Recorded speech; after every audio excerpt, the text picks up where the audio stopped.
যশোর সদর উপজেলার খুনি এলাকায় নর্থ সাউথ স্পিনিং মিলে অগ্নিকাণ্ডের ঘটনা ঘটেছে। আজ দুপুর ৩টার দিকে ওই মিলের সুতার গোডাউনে আগুনের সূত্রপাত ঘটে।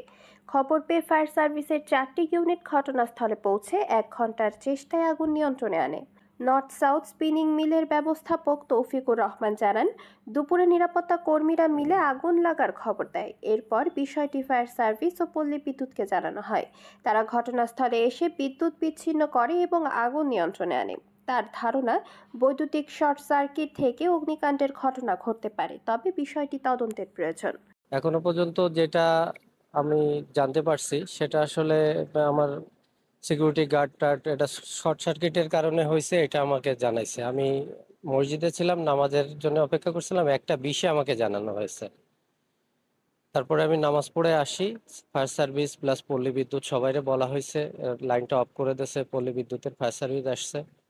আমরা এখনো আসলে ওইভাবে বলতে পারবো না যে এটা কি কারণে হয়েছে, এখনো তদন্ত ছাড়া এগুলো তো আসলে বলা ঠিক না।